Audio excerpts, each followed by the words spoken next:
2 days నుంచి చేద్దాం అనుకుంటూ అలాగే ఉంచేసానండి. పైనవన్నీ డ్రై అయిపోయినాయి, లాస్ట్వి కొంచెం పచ్చిగా ఉన్నాయన్నమాట. హాయ్ అండి, అందరూ ఎలా ఉన్నారు? నేనైతే చాలా బాగున్నాను. ఇప్పుడైతే మీకు ఒక DIY షేర్ చేస్తున్నానండి. చాలా బాగా వచ్చిందనమాట. ఇప్పుడైతే వరలక్ష్మి వ్రతం ఇంకా వరుసగా పండగలు అవి వస్తున్నాయి కదండి. ఇది ఇలాగా రెడీ చేసి పెట్టుకుంటే కనుక మనకి మంచిగా బ్యాక్గ్రౌండ్ డెకరేషన్ కింద మంచి బాగుంటుందన్నమాట. ఇదైతే ఎలా చేసుకోవాలంటే ఫస్ట్ నేను 2 రోజులు అయిందండి చేద్దాం అనుకుని, ఏదోటి ట్రై చేద్దామని చెప్పి నేను పీల్ చేసినవి స్వీట్ కార్న్ ఉంటాయి కదండి, అవి పీల్ చేసిన ఒక కవర్లో వేసి ఉంచాను అనమాట. ఇదే చేద్దామని నాకైతే ఐడియా లేదండి. సరే ఏదోటి చేద్దాము అన్నట్టు ఉంచానమాట. తర్వాత అవన్నీ పైనవన్నీ డ్రై అయిపోయినాయండి. లాస్ట్ ఉన్నవి కొంచెం పచ్చిగా ఉన్నాయి. మనకి ఇది ఇప్పుడు ఫస్ట్ ఎలా ఉంటుందంటే పచ్చిగా ఉన్నప్పుడు మనకు కటింగ్ అవి నీట్గా ఉంటాయండి, మెత్తగా ఉంటుంది కదా. డ్రై అయిపోతే కటింగ్ అది నీట్గా రాదు, విడిపోతూ ఉంటాయి అనమాట అండి. ఈ కార్న్ పీల్తో మనం ఏమైనా ట్రై చేయాలి అని అనుకుంటే పచ్చి వాటి మీద ట్రై చేయాలన్నమాట అండి. ఫస్ట్ అయితే నేను ఇది చూపించాను కదండి బౌల్స్, ఇవి మిడిల్లో ప్లేస్ చేసామన్నమాట. ఫస్టే చేసి పెట్టుకున్నాను, అంటే వస్తుందో రాదో అన్నట్టు కట్ చేసి పెట్టానండి. బాగానే వచ్చింది. గ్లూతో అంటుకుంటుందో లేదో అని చూశాను, అది కూడా బాగా వచ్చింది అనమాట.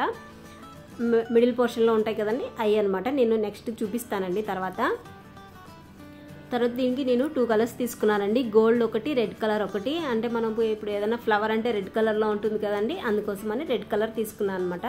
మీకు ఏ కలర్ నచ్చితే బ్యాక్గ్రౌండ్కి మ్యాచ్ అయ్యేది అలా తీసుకోవచ్చండి. తర్వాత ఇవన్నీ పెటల్స్ అన్నీ మీకు నచ్చిన షేప్లో ఒకటి సింగిల్ లేగానా 2 లేయర్స్ కింద కట్ చేసుకోవచ్చు. అలాగే ఒక కార్డ్బోర్డ్ తీసుకోండి. పల్చగా ఉండేది అయితే బెటర్ అండి, ఎందుకంటే పిన్ను ఇది స్కూల్ బుక్స్కి కట్టే పిన్ కదండి, చాలా చిన్నది ఉంటుంది కదా, అందుకోసం అది స్టాప్లు అవ్వట్లేదు అనమాట. పెద్దదైతే దీనికి సరిపోతుంది. మనకి పల్చగా ఉండేది ఏదైనా కార్డ్బోర్డ్ లాంటిది తీసుకోండి. ఇది ఒకటేనండి.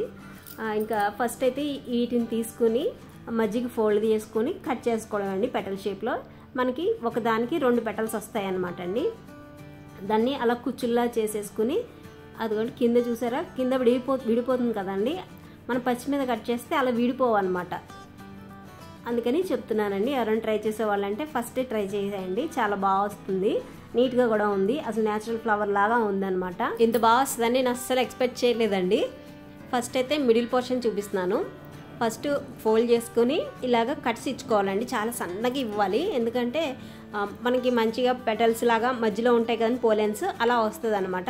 ఇది డ్రై అయిపోయిందని చెప్పాను కదండి, అందుకని ఎక్కడ చిరిగిపోద్దో అన్నట్టు నేను దూరంగా కట్ చేశాను. మీకు ఎలా కట్ చేసుకోవాలో చూపించడం కోసం చూపిస్తున్నానండి. నేను ఫస్ట్ చూపించాను కదా, అవన్నీ నేను ఫస్టే రెడీ చేసి పెట్టుకున్నా.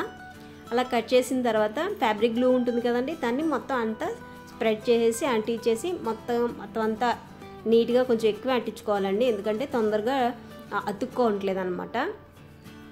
అలాగా ఫోల్డ్ చేసేయాలండి. రౌండ్ తిప్పుకుంటే మనకి మధ్యలో పోలెన్స్ ఉంటాయి కదా, అలా వస్తుందన్నమాట. చాలా అంటే చాలా సింపుల్గా చేసేసుకోవచ్చండి. నాకు ఇదంతా ప్రాసెస్ అవ్వడానికి ఒక 1/2 అవర్ పట్టిందండి. పెయింట్ కూడా ఈజీగానే ఆరిపోతుందండి. ఫ్యాన్ వేసుకుని చేసుకున్నామంటే ఇంకా తొందరగా అయిపోతుంది అనమాట. చాలా నీట్గా వచ్చింది. అదిగోండి ఫోల్డ్ చేసుకుంటే పొలంలా ఉంటుంది అనమాట. ఇప్పుడు పెయింట్ వేసుకోవాలండి. పెయింట్ కూడాను మొత్తం అంతా స్ప్రెడ్ చేసేయకుండా పైన లైన్స్ కింద ఉంటాయి కదండి, ఎంబోజ్ అయ్యేలాగా కార్న్ పీల్కుంటుంది కదా, అలా దానిపైనే మంచిగా స్ప్రెడ్ చేసేస్తే నీట్గా మనకి రియల్ ఫ్లవర్ ఎలా ఉంటుందండి, లైన్స్ కింద అలాగ మనకి ఎంబోజ్ అయ్యి కనిపిస్తుంది అనమాట. ఒక రకంగా చెప్పాలంటే 3D ఫ్లవర్ లాగా కూడా కనిపిస్తుంది. ఈ రెడ్ కలర్ ఒకటే వేస్తే డ్రైగా అంటే డల్గా కనిపిస్తుందండి, అందుకని నేను గోల్డ్ కలర్ కూడా వేసాను అనమాట. అప్పుడు ఇంకా నీట్గా కనిపిస్తుంది, కొంచెం షైనీగా కూడా కనిపిస్తుందండి. అదిగోండి డ్రై అయిపోయిన తర్వాత అది ప్రాబ్లం అనమాట అండి, విడిపోతుంది. ఇప్పుడు ఇది ఫోల్డ్ అవుతుంది కదండి, అక్కడ తెల్లగా కనిపించకుండా ఉండడం కోసం ఆ ఫోల్డ్ అయిన దగ్గర కూడా కొంచెం నేను లైట్గా అప్లై చేశానండి కలరు. ఇదిగోండి ఇవన్నీ ఒకలాగా లేవు కదండి, ఇది ఒక ఫ్లవర్, ఇది చూడండి లైట్గా అలలు ఉన్నట్టున్నాయి కదా, అలాగే మనకి కనిపిస్తుంది అనమాట, న్యాచురల్ ఫ్లవర్ లాగా కనిపిస్తుంది. అదిగోండి పట్టుకుని మనకి మంచిగా ఒక్కొక్కటి స్టాపుల్ చేసేసుకోవడమే, లేకపోతే గ్లూ గన్ కానీ ఫ్యాబ్రిక్ గ్లూ కూడా అతుక్కుంటుందండి. ఫ్యాబ్రిక్ గ్లూ అయితే కొంచెం టైం పడుతుంది అనమాట, వెంటనే అతుక్కుంటలేదు, కొంచెం టైం పడుతుంది. నేను ఫస్ట్ 2 నేను రాత్రి అతికి పెట్టి చూశానండి, అంటే ఫ్యాబ్రిక్ గ్లూకి అతుక్కుంటుందో లేదో అని చెప్పి ట్రై చేశాను. అతుక్కుంటుందండి, మంచిగా అతుక్కుంటుంది. ఇప్పుడు చూడండి మొత్తం అంతా ఫినిష్ అయిన తర్వాత లుక్ అయితే చాలా బాగా వచ్చిందండి. మా పాపకి నాకు అందరికీ బాగా నచ్చింది.